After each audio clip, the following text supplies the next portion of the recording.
Hello and welcome to the Europe Conversation. I'm Stefan Grobe. In the European Commission, she's in charge of promoting equality and inclusion and upholding minorities' rights, women's rights, LGBTQ rights, and she's working on a new anti-racism strategy. She's also responsible for crisis management and civil preparedness and strengthening international cooperation and humanitarian diplomacy. Now, if that is not a crucial portfolio, I don't know what is. So I'm excited to be joined by EU Commissioner Hadja Lahbib. Welcome to the program. It's a pleasure to have you here. Thank you for having me, Stefan. So let me start by asking you about the situation in the Middle East. You have expressed hope that work on a two-state solution can begin soon, and it shouldn't be a mere slogan. Now, today, are you more hopeful or less hopeful about this? It's clear that the ceasefire has opened a window of hope. We all saw the hostages back in Israel embracing their beloved one. But we also saw as well millions of Palestinians going back and in a sea of rubble, without home, without nothing, by the way. And so the urgency is now to alleviate the suffering, to recover, and to provide humanitarian aid. And that's exactly what we are doing. This is the second phase of the humanitarian agreement. The Israeli authorities agreed to let 600 trucks per day to enter into Gaza, but we are not there yet. And so we asked the Israeli authorities to keep their promises. The winter is coming. The situation is dramatic with population which is starving, children and women to the breach of the famine. There is a famine, and we want to avoid this famine to spread. And what can you do as European Union, as European Commission, as EU to accelerate that process? To put the pressure. And you know that we proposed as a Commission to lift partially the association agreement. This is a tool that we have. It's a leverage, and that's why we decided the previous Foreign Affairs Council to let this tool on the table to say, look, the Israelis the government is our first partner. We are their first trade partners, and we are the first global humanitarian donor of the Palestinian authorities. So with this balanced approach, we need also to be sure that all rules, all principles are respected. And you certainly heard about the Article 2 of the Association Agreement, who ask our partner to respect human rights. Mm-hmm. Now, you have been very critical towards Israel already when you were Belgian foreign minister. I'm not critical. I'm balanced and just. Okay, but you advocated a stronger European stance. On the other side, Benjamin Netanyahu has said on this program that Europe has become irrelevant and that some European countries' positions amounts to supporting Hamas. How do we go from here? How can we improve relations with Israel? You know, I don't like to speak about improving our relation with Israel. It's about improving the humanitarian law, the international humanitarian law, and to remind that there are rules to be respected, conventions, Geneva Convention, that asks that every state that is occupying a territory to be sure that the population received basic help, aid, and we are there to provide this aid. We have tons of goods waiting at the border, at the Rafah crossing. And I repeat that part of the agreement is also the delivering of humanitarian aid. We want to see waves of trucks entering into Gaza. So we are in a sea of destruction. 90% of the buildings are completely destroyed. It gives you a glimpse of what is at stake. Let me go back to Netanyahu's remark that Europe is irrelevant. Did he have a point here? Where do you see Europe's footprint in the diplomacy, the ongoing diplomacy? We have been involved in the region as an honest broker for decades.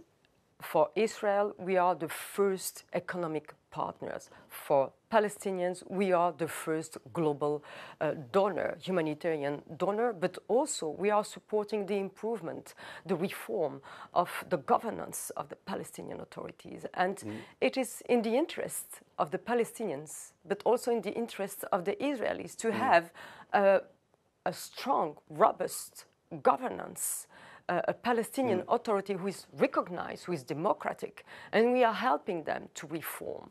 And we are ready to play our role, be it by UBAM, the EU border mission of assistance, by also training with the policemen, with UCOPS. We have a lot of programs, but we need good faith from both sides, and we are talking with all parties. And another thing is that, you know, within our European Union, we have a diversity of opinions, of histories as well. That is a very friendly description. That is, yes, that's a friendly situation. But also it shows that, you know, from us emerge a compromise, which is also the right balance between those who feel close to the Israeli governments and the others. On this point, and you were just saying that Europe speaks to everybody, I think eventually it boils down to the question, will Hamas disarm and move the ceasefire agreement forward? Do you see this happening? I mean, the whole thing looks pretty fragile right now. But will they do that? And if they don't want to do that, can Europe put the pressure on Hamas? Hamas is not an interlocutor for us. It's a terrorist group. The plan is clear. We need to see Hamas disarmed and not being part of the two-state solution. We don't want the extremists on board, from both sides, I have to say. And it was also clear when we organized, I was then Minister of Foreign Affairs, the day after conference with the Arab countries, with the Saudi Arabia. And it was also on the table when France, with the EU, organized the conference that leads to the recognition of the Palestinian states from many member states within the EU. And for us, it's clear, Hamas is not part of the future.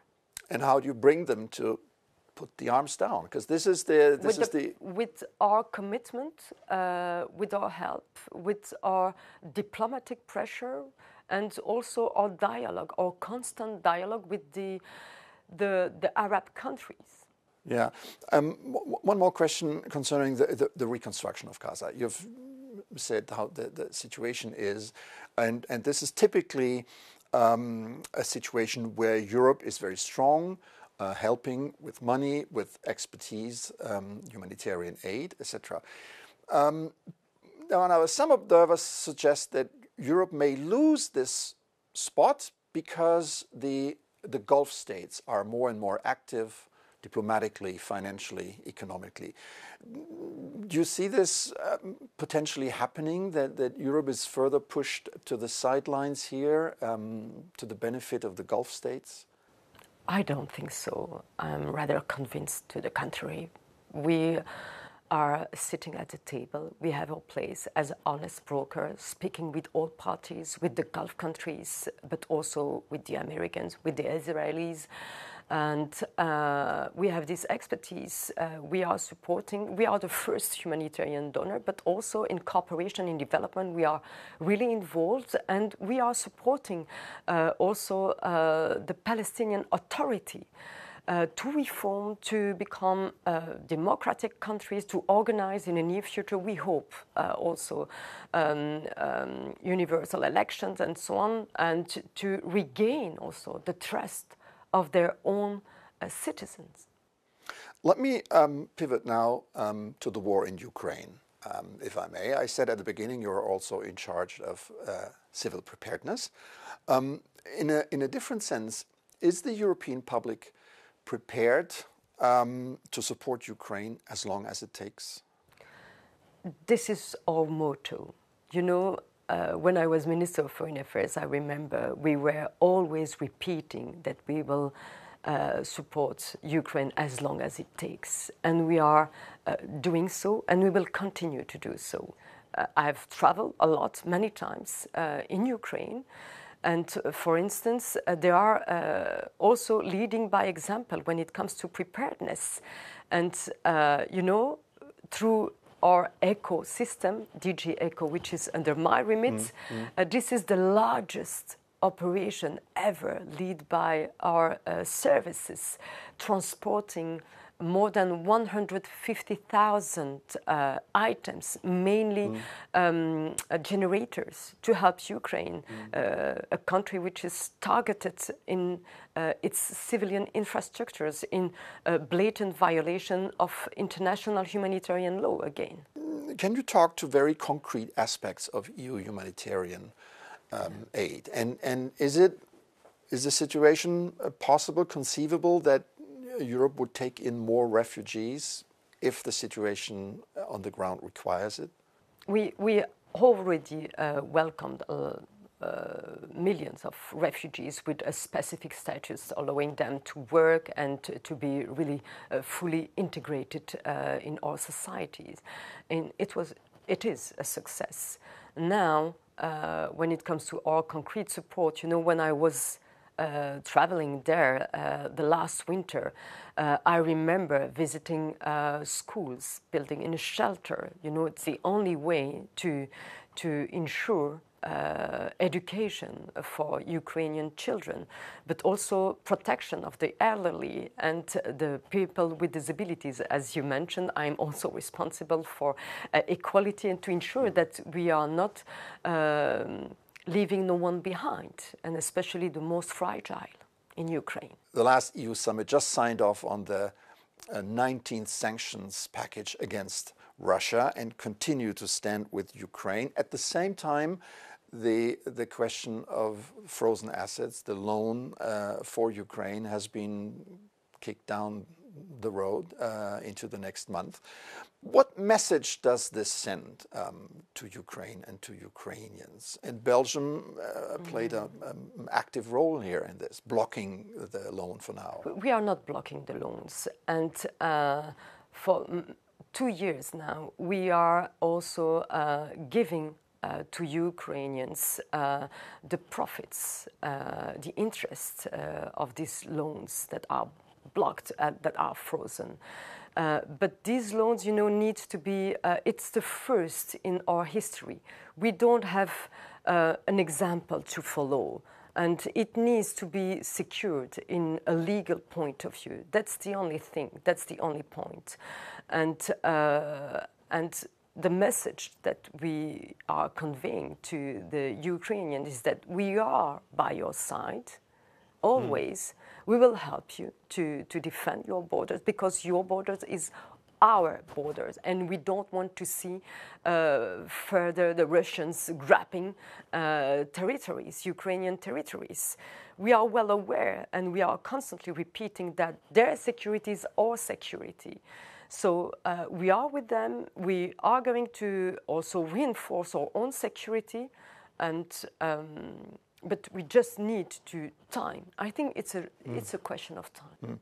On that point, we've seen Russian hybrid attacks on Europe as well, cyber attacks, drone incursions, and other operations.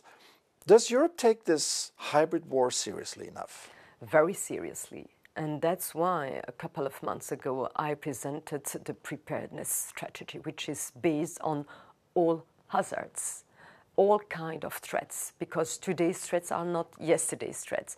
Yesterday it was mainly wildfires, floods, natural disaster. But today we see drones violating our airspace. It happened even here in Belgium in Denmark, in Poland, in Estonia, and we saw also the hybrid threats, misinformation, disinformation campaign during the Moldovan elections, with 14 million attempts to disturb and a cyber attack to influence the result of the election. Fortunately, it was unsuccessful, but it means that we are facing a multiplication of threats. So, in short, is Europe ready for war?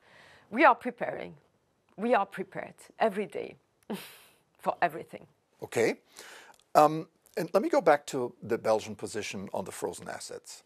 I want to explain. I know that you are skeptical. I saw your face. I just want to explain you. War is not, a Shah or a soldier knocking at your door saying, oh, look, I'm going to invade you. No, it is not the reality. Today's reality is a virus, a chemical attack, a nuclear incident that is maybe provoked by a power outages. All these things are very subtle. So we need to have a good understanding of today's threat. Now, on Belgium and the frozen assets, I want to come back to this. What message does the Belgian position send to the Ukrainians right now? The fact is that Euroclear is based in Belgium. It's an international platform. And the message is clear. We are with the Ukrainians and we will support them in their efforts of war. But we need time. We need to secure the legal aspect to be sure that Belgium is not going to be brought in front of a court of justice later on. That's it. So the Belgian Prime Minister has repeatedly said he fears a retribution from Russia, legal problems. How serious is that, especially in a context of war? And are the others immune to that argument? Why is that? Why is there still no agreement on this? Why is this so difficult to sort of spread the risk? Because it is a first in our history that we are going to take the assets that are blocked following an invasion, a war, an unfair one. And so it is, we don't have examples to follow, and it needs to be secured legally. That's it. I want to ask you one last question. I want to bring up a very particular threat to our societies, and I know that you are very concerned about that, and that is regression, intolerance, and the demonization of dissenters. Racism, anti-Semitism, and sexism are on the rise. You are in charge of equality and inclusion. How do you promote this these days? With good sense. I like figures, and obviously equality is also in the interests of our economies, of our competitiveness. We need to have all the skills, the potential skills on board. If we decide that half of the humanity, women for instance, cannot have a complete and full career to deploy all their talents that they are refrained with kids with culture impediment, and also that we don't accept the LGBTIQ plus people and so on. This is an attempt also to our competitiveness. This is refraining ourselves. And violence has a cost. It costs 290 billion a year for the entire European Union. We all pay the price of this violence. Exclusion has also a price. This is 390 billion a year. So if we want to spare money in this period of financial crisis, we need also to fight against exclusion, discrimination, and to have all the skills on board. All right. EU Commissioner Hadja Lahbib. Fascinating conversation. Thank you so much for coming on the show. Thank you.